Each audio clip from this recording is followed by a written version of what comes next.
Okie dokie. Let's see what we got. That's enough. This is all right. There we go. See, you never know. Um. All right. So this week, basically, you were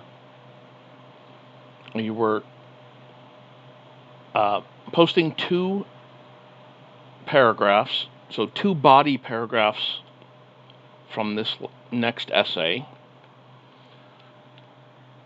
and then people responded to them, and then you sort of um, develop them further. So it's a rough draft of two paragraphs essentially, and then you were to sort of fix them up and repost them. So it's a lot of discussion board work. I was just looking to make sure,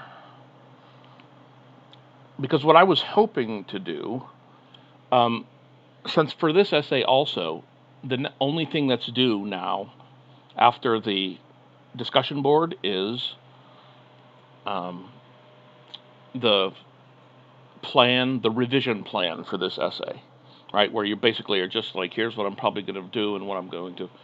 And what I wanted to get from people to help them um, was a rough draft of essay number 2.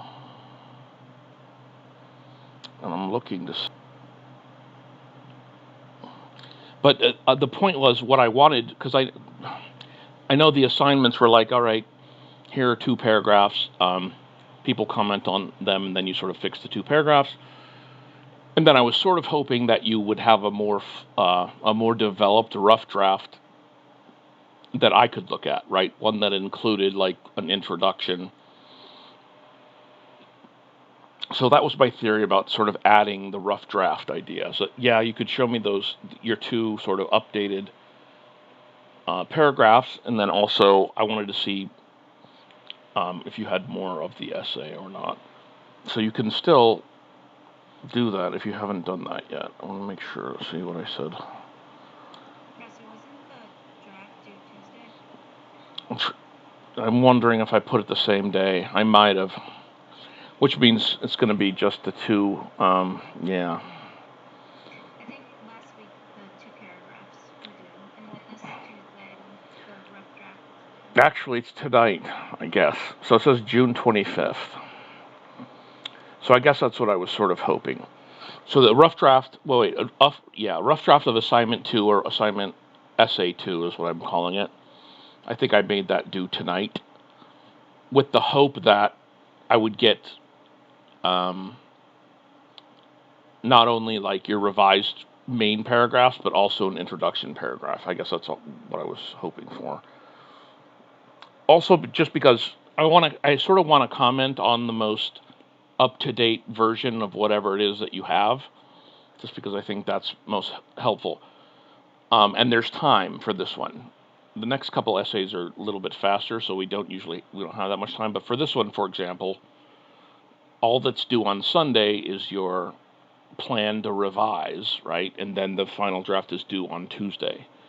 So by then, um, like by Sunday, I will have comments to you about your rough draft.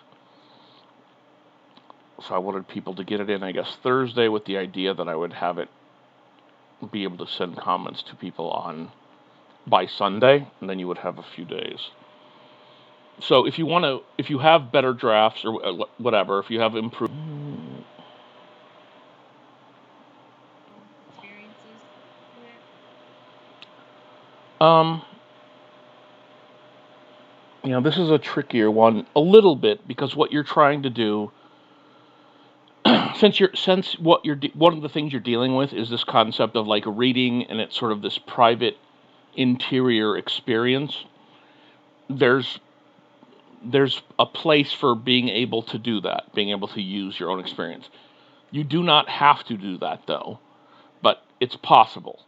Um, I usually they're trying to mix it up here a little bit with allowing people, right? Because you just came off of the literacy narrative, which was very first person, like my own experience.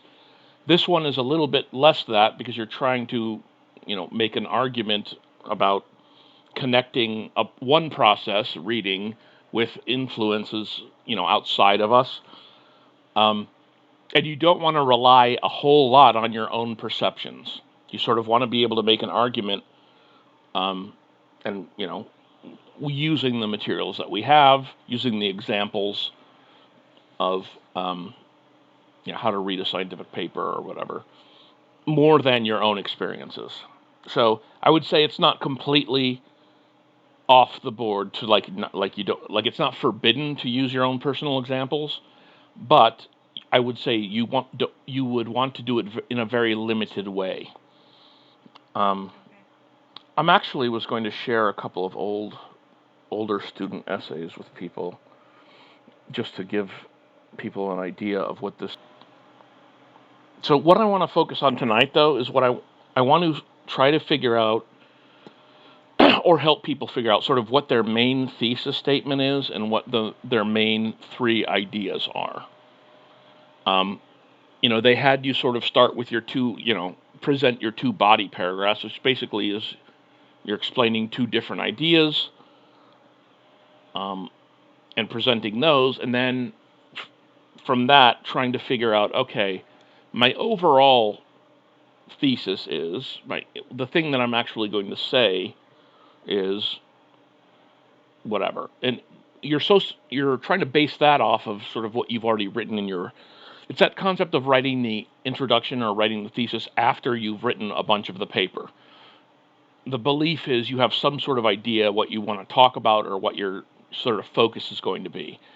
So it's like a strategy, right? Instead of trying to always start an essay off at the very beginning with the introduction and trying to do that part and then have a thesis, one strategy is to forget about that. You start writing about the actual subject and you do some real body paragraphs essentially, and then by doing that you have this idea of, okay, clearly I'm mostly interested on how X and Y influenced the way we interpret something. So then you can go back and make that your thesis, right? You can develop a thesis out of that. So that was one of the things I wanted to see if I could help people with. So right, this was the outline that I sort of suggested people have. Right, it's not a formal assignment, but it was this concept that you wanted to organize your paper like this, right? So you have your introduction, in which at the very end of it you sort of have a thesis statement. So you're taking a position, you're making a judgment, you're drawing a conclusion. I think one of the peer review questions for the peer review was asking if you look at the end of the peer's essay, and if you could find them, if you could find some sort of statement, some sort of drawing a conclusion statement, and I think it put it like this, that I typed it in red. So you look for a sentence that includes reading and individual experience and social context, sort of makes these connections.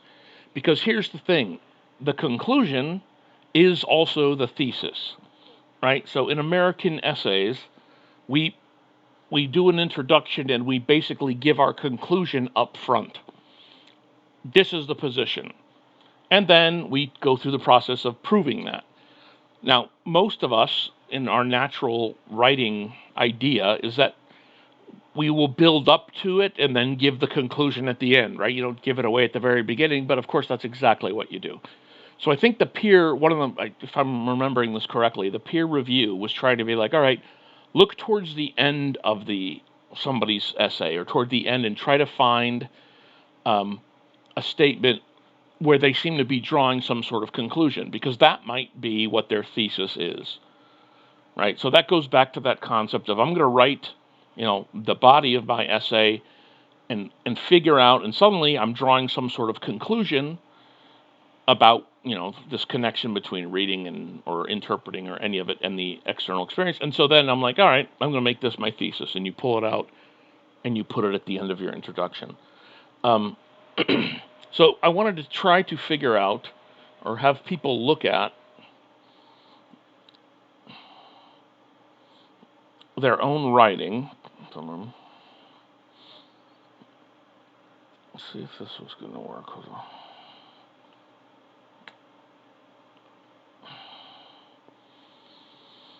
So in the chat world, what I did was I put this. I just want to see if this may totally not work at all, but I used to do this in my day classes. So I set up a shared document in a Google document. And I used to say, okay, everybody, I used to tell people, like, all right, this is where you sign in. So this would be the sign-in sheet, so everybody would have a reason to go. We don't really have a sign-in sheet, obviously. But what I wanted to do was see if you wanted to, you could go to this document. I'm going to put. So I wanted people to, if they could, you're looking at your writing and you're trying to articulate these very basic elements, right? Meaning you should be able to sort of articulate it, or I can help you. The thesis statement that you ended up with, and again above that I put this idea that it's some sort of sentence where you're taking a position, right? It's not a traditional argument, right? You're not doing for or against or whatever at this one. This one is basically just trying to be like, hey, I made this connection. Interpreting like the meaning of language when you're reading is completely based on what's going on in the news or something, right?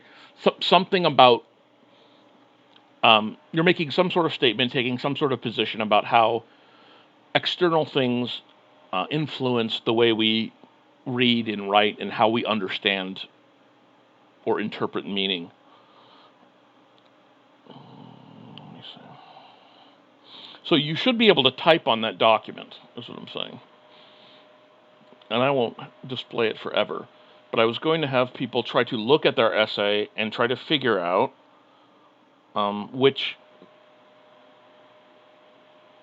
what their thesis was. Even if you don't have a thesis, right? Because all you wrote were your two body paragraphs. But this is the point to try to come up. This is the time to try to come up with it. What I did was as far as revision goes, which is part of what we're also doing, I'm going to try to share files. So I went through and I basically put side by side the first draft of your 2 paragraphs and the second draft of your 2 paragraphs, right? And then sort of separated them out based on the people. So I'm going to try to share these files. I'm not sure how they pop up for you, but they must pop up somewhere. They have your name on them. So this was me trying to do a couple different things. So I wanted to have your two versions of what you wrote, so I could look at it also and try to get a sense of what you're doing. But then I also wanted people to see, if you put them side by side, sort of what revision is supposed to accomplish, right? So revision is about making things clearer. The rough draft is about getting words down, basically just writing. And everything you think about it comes out, and that's it. And revision then, right, is about organizing it so people can understand it and then clarifying it. In many cases, it's also about adding to it or developing it, but a very important part is to clarify. So you write your 2 initial paragraphs, and then what you want to do is you look at those and you're trying to extract and figure out what the main concept is, the main idea is in each of those.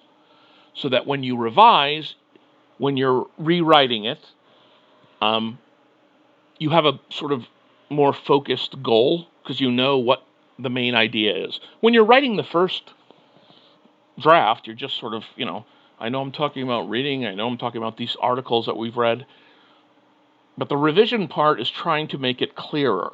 So I wanted you to be able to look at your own writing and sort of just see how well you're doing that, right? So, did you, from one draft to the next, did you make it clearer? Did you just add some more to it, right? Which is what a lot of people do. But what I'm suggesting is you don't just want to add to it. You also want to sort of focus in and make it and clarify it as you're also adding to it. Let me see here if I can try another one.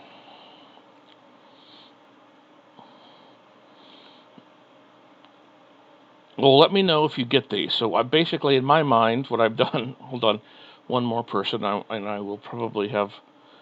So somehow it says share file or add. Yeah, share files. So I went to share files. I've uploaded files, which are just um, whoever's here, a copy of your two submissions from week 5. Right. So your rough draft of the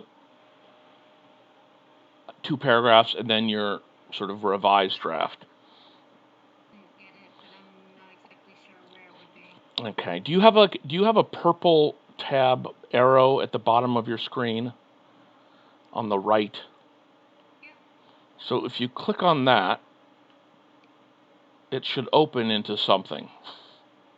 Like, so that's where the chat is, I think. Yeah. Then is there a share content thing, like a square with an arrow inside of it? Yes. So if you click on that, do you see anything? No. No. Hmm. Like in the chat, there is a link that leads us to the page where it was all separated into Yes. places. Okay, right. So that does work. Okay, so that works, but there's no file.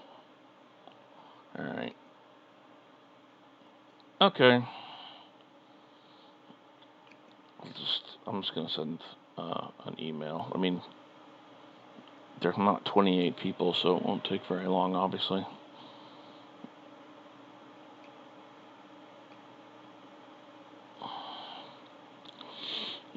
Okay, so what I did want to do, though, right? So that in the chat, right? That's where I gave you the Google link. I'm gonna go ahead and just email you this little document thing that I made, just so you have it. And from that, I mean, that's one of the things about revising, hopefully, is that you can look at it and it can help you figure out what your main points are, right? Sort of what you've decided to focus on, even, when you were initially writing and then when you are revising. This is, sort of mimicking this process of clarifying our thinking and our writing at the same time.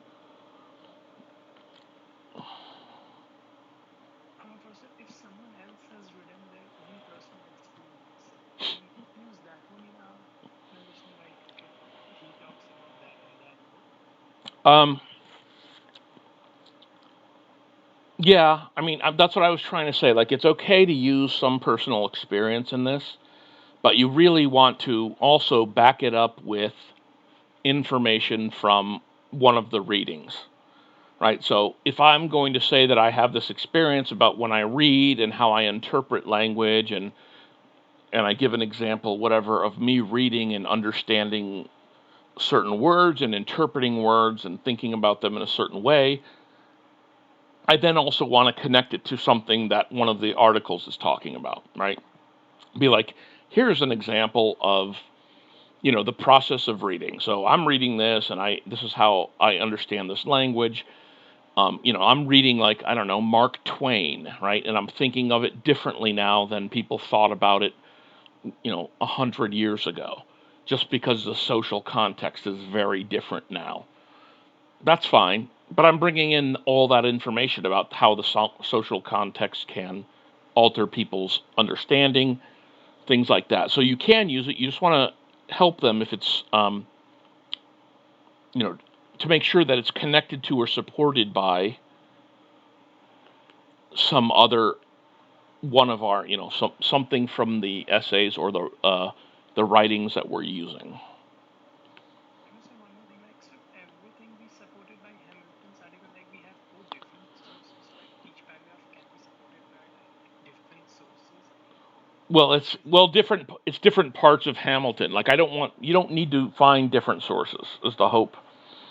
So you're trying to confine this essay, at least, just to the ones that we have. So you have Hamilton's piece, you have the reading scientific papers, and that's an attempt. Those 2 articles are trying to give you an example of how um, external things alter the way we understand what we read. So you're trying to use those as well. But you're not meant to go find other sources. So for this exercise, it's not really about finding new research. It's about sort of using what you have and then sort of making it work. Yeah, like I was saying, like okay, like if say my I used Hamilton's articles quote in like my introduction, right? Yeah, And then like I find like okay, in my first paragraph I will supported by how to read a scientific paper, then in right. third how to seriously read a scientific paper, and fourth like Hmm. necessary for like every paragraph to have Hamilton's Right. supporting it. It's a good question. It if it's possible, I would say yes. I can help you with this because like so that's the only article that really has any sort of like theory, right? Academic theory or whatever behind it. So the best case scenario would be if you were able to pull um, points that she makes in that article and use them throughout your essay. And because I guess the idea is they want us to practice this idea that you're using that scientific thing, but you're trying to use the how to read scientific. That those are an example. So you want to use Hamilton to help demonstrate different parts of the theory or different aspects of this theory, and then you want to use how to read scientific papers as mainly your examples. That and the narrative that you found on that digital resource center. So I would say that the to write a solid essay, you would want to make some sort of connection to her larger theory um, in each for each of the parts. I'm almost tempted to say like I don't know if I would repeat the exact thing, but it would be even useful to do that, right? So if this person had a specific, I mean, it seems like you could pull different quotes, but it's not bad to be like, here is this person's theory, and here's how it works, and then the next part you go, remember that person's theory, and you sort of state it again, and you give a different sort of quote, and then you show how it works in a different way or whatever. That would be ideal for this.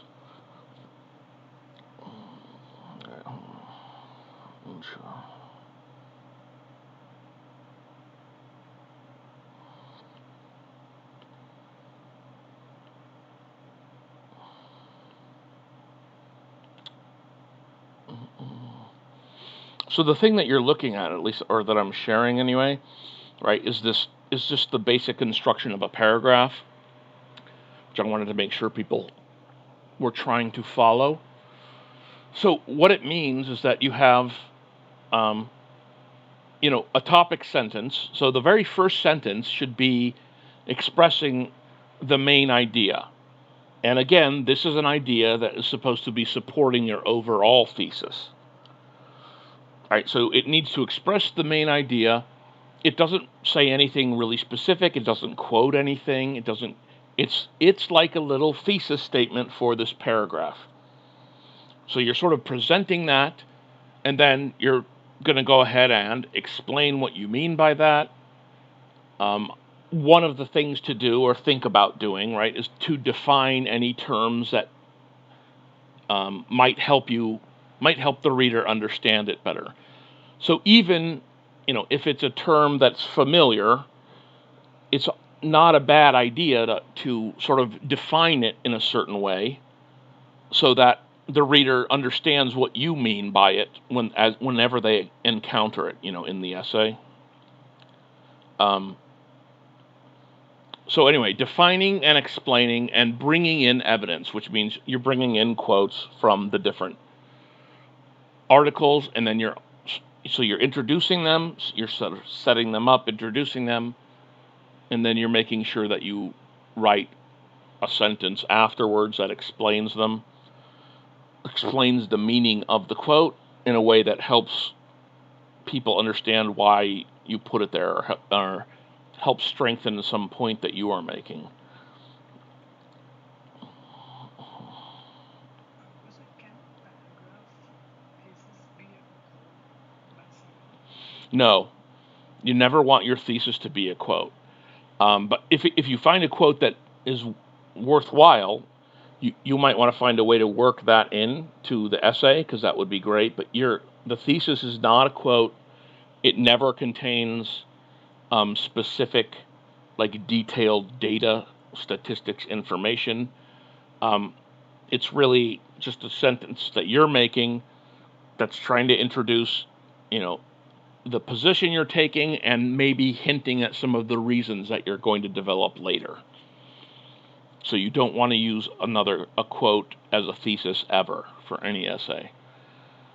But if you have a quote, that you're like, that could be a thesis, that's helpful, because then you can sort of word it in a different way, and you may be able to use the quote in the essay to help sort of reinforce the idea, but you never can use another person's quote for it. So like if I'm like introducing a paragraph, Mm. so like can my first sentence be a quote and then my thesis? I would say never do that. I would always say try to. I mean, never is tricky, right? But I mean, I would say in general, it's better to try to give a statement. I mean, I don't know. At that point, you're sort of getting into some stylistic choice, I guess. Generally, it doesn't work super great. So it's usually almost better to make a plain statement and then put the quote. But I mean, I guess I could. I'm thinking in my mind if I can think of a. I don't know. It's almost always better to give the reader some sort of grounding, so that even if you introduce the quote using language, right? Like, the interpretation of language is completely dependent on the political situation that a person is experiencing, as written by Larry here, quote, blah, blah, blah, blah, blah.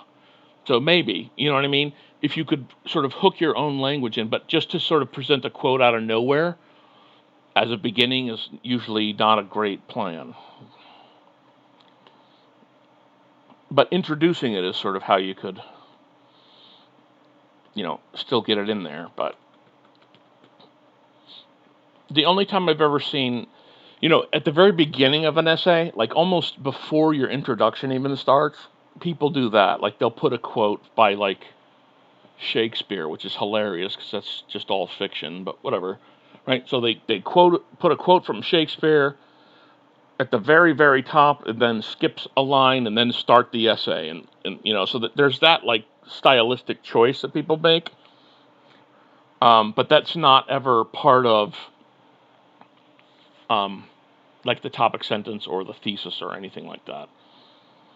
But it is funny though that people do that, because I always thought, like, I mean, you're just quoting a made up, like a quote from a play that's, it's just weird, right? Like, here's something real that a guy wrote that's fictional. No, no, I know Shakespeare. I mean, seriously, he's a little overrated. That's all. There, I said it. Now, go ahead. Get me off my rant. They'll come get me. All right, I'm sending.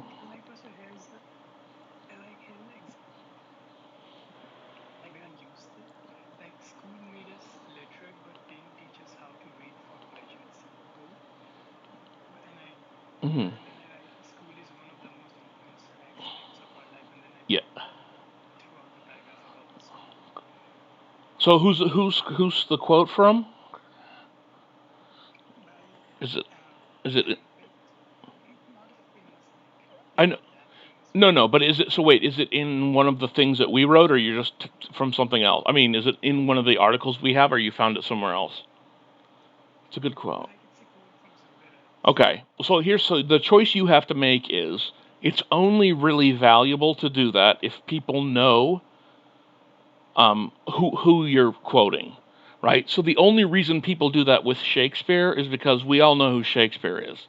If you did it and it was from, like, Fred Thompson, who you never heard of before, nobody cares, right? I'm gonna present a quote from a nobody, and so it doesn't do anything. So if you're gonna use it as a thing, as a way to really get people like, here is a sentence that really succinctly expresses a concept, and then I'm going to go ahead and develop the concept, which I think is a good idea.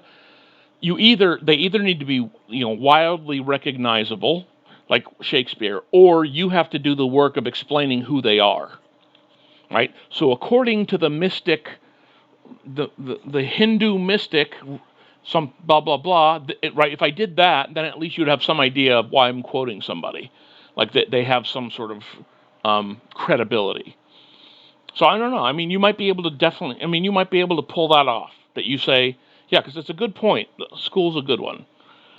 But if you're going to use it, my one thing would be then, you just want to make sure we know who it is and why they matter. Because if you just put the name and we don't know who that is, then it doesn't do anything for you. Right? And there's so few that you can really just do. Like Shakespeare's probably one of the only ones where we can just put him there and be like, yep, how you like that? We all know who he is. Mostly, you have to be like, whatever, to explain who it is, give the quote, and then move on with your topic sentence. Because now what you're into is making stylistic choices. Right? So when I teach an essay course like this, right, I'm trying to get everybody to at least sort of understand the regular formal structure of essays and how they work. Once you know those, and once you're sort of, have an idea of those, then of course you can start to do different things. Right? So I would say, like, it's not usual to be able to sort of put this quote at the very beginning and then that. But it's not, it's not illegal. So, but I would say if you're going to do it, make sure the reader knows who the person is, so we can at least be like, okay, here's somebody who knows something. And then, right, your topic sentence sort of comes in after that. So that might work.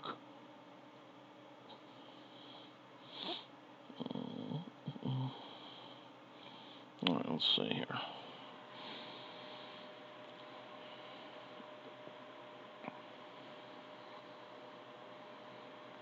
So the idea I had, right, was for making that Google document was if you wanted me to help you with your thesis statement or one of your topic sentences, which I'm calling the supporting arguments, I encourage you to go ahead and type in what you have or what you're thinking. And then I can respond on that exact page, right? And you can get back to that page if you wanted. In fact, I'll try to make sure that I put the link in. I'll also put the link in. So basically, I'm planning. So tomorrow, I'm going to open up and take a look at the rough drafts that people have submitted. Right? I'll make comments on the rough drafts. Well, once you see your grade, you can click on it, and then you'll see the comments that I made.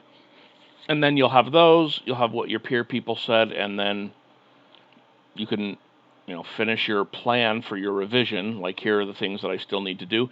The revision plan is really just this idea, I think, that you're trying to get people to just identify some specific things to do, right? Instead of like, oh, I have to revise it, I'll just make it better, right? Okay, that's useless. But if you say something like, I need to work on my third supporting argument because I've done these two, and the third one sounds too similar to the other two, so maybe I'm thinking this other idea might work. I should develop that or something, right? It's just trying to get you to identify some specific things that you can, so you have a goal. So you go into revision with a goal in mind, right? Like, I'm going to improve something specific, as opposed to I'm just going to fix this up somehow. So that's what the revision plan is all about.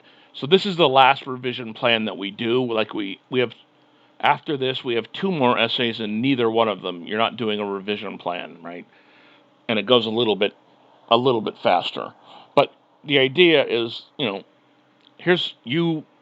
like, how school forces you to do this thing with the hope that you do it on your own forever after, which I just don't know if that ever happens, but that's the theory, right? So after you do your revision plan here, the next essay, even though it's not an assignment, you have sort of practiced this idea where you identify for yourself specific things that you're going to change, develop, add on to, or whatever, right? So it's trying to be like, okay, practice doing this, and then just do it forevermore. I guess that's pretty much all of teaching if you think about it, right? Like everybody's doing stuff, and then it's like, okay, you did that for evermore, you'll do that. Which I just don't know if that's true, but could be. Who knows? Yeah. So that's what I'll try to make sure people have comments on the draft. So if you want to update your draft, that's great. Submit a different version and I'll look at it. If not, just leave it. I will look at it, make comments about the main things that you want to fix. You may know some of them already, right? Who knows? But I'll have those to you by tomorrow night.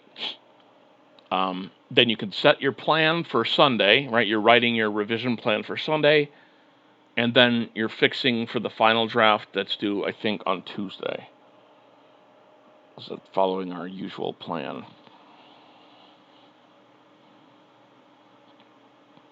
The other thing I like to use these like peer review and the revision plan for is to try to see, they do a pretty good job of sort of directing us to what we should be focusing on, right?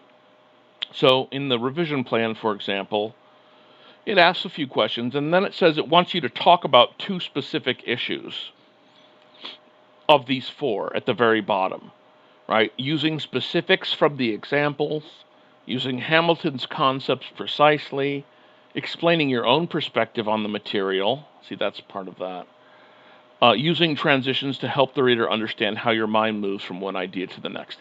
So they want to get you to pick 2 of those and explain how you're handling them or how you're going to actually need to put them in your essay or whatever, right? But it's a signal that your essay should have these elements in it.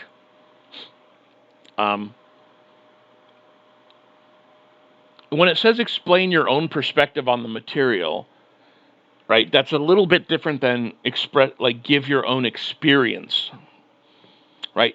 I mean, whenever we write about something that we've read, we're giving our own perspective on the material, right? So it doesn't say explaining, how your personal experience connects to these ideas, because that's not the deal.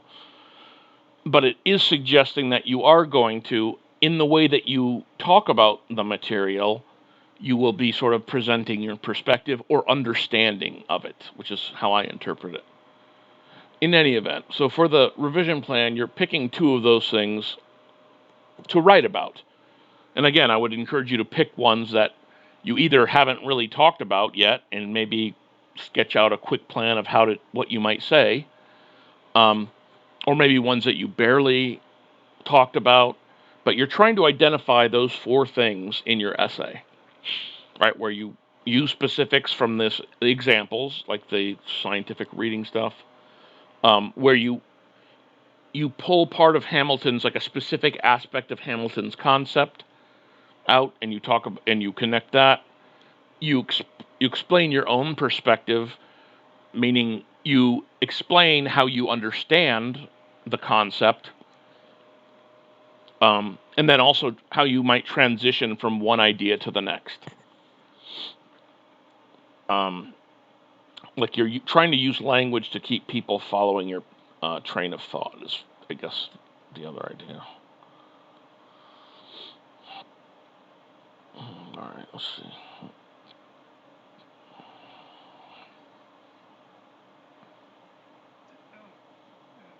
If we have introduced we are going to talk about 3 different ideas in my introduction paragraph. Yeah. And then I say in the second paragraph I talk about schools, and then in the third paragraph I talk about the way a writer writes something. So Mm-hmm. they are not related, but I've introduced them in introduction. So that does that count? Yes, but you have to make them related. But because if they're in your introduction, right, you need to find a way to use language to show that they're to make the connection, because there is in fact a way to do that, where you can talk about how you're going to explain how schools affect the way people understand things, and the process that a writer goes through to, I don't know, I'm trying to make a, but there is a way to do it. So because you don't want to have things that are completely different, right? Because you want it to sort of unify. So if you're talking about schools in the first paragraph, and that and then like the way a writer writes in the third paragraph, there's a way to introduce that into introduction that makes the connection. So, because the introduction's job is trying to at least set people up to be like, here are the things I'm going to talk about. So, school really influences the way we learn things, and in turn, the way we learn things affects the way writers write things. You know what I mean? Like, there's ways to use language so that it doesn't seem as separate as you're thinking about them now. I guess that would be my advice, if it makes sense. So you're trying to make, you don't want to let yourself just be like, well, I'm talking about three completely different things. Here they are, 1, 2, 3.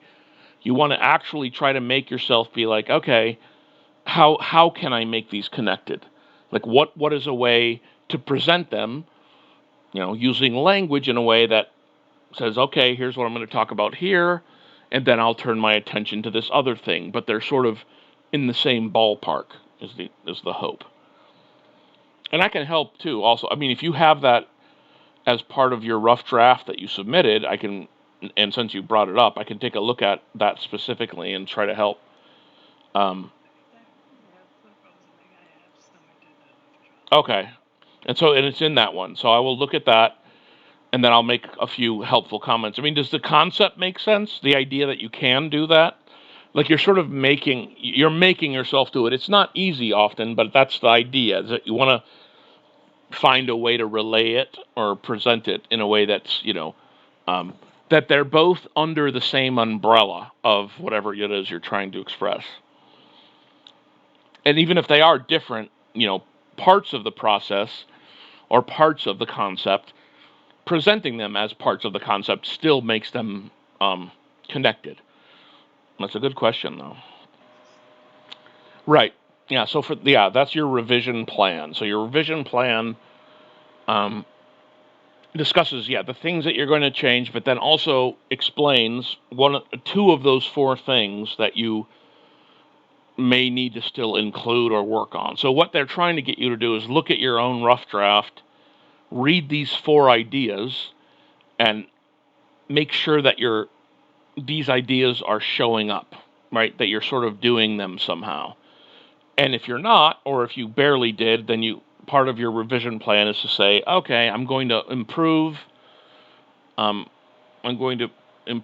way that I'll include more explanation of the way that I understand some aspect of this concept or whatever. So the whole point of the plan is really just you're setting goals for what you're going to change. And then you're looking at those four ideas and trying to say, okay, like which of these two do I still need to work on? So the hope is you have at least sort of two of them solid, maybe, and then you want to identify the two that you haven't done or you have, that are barely there, and then think to yourself, where can I put this and how can I get this into my essay? Yeah, and that's the thing that's due for Sunday, the revision plan.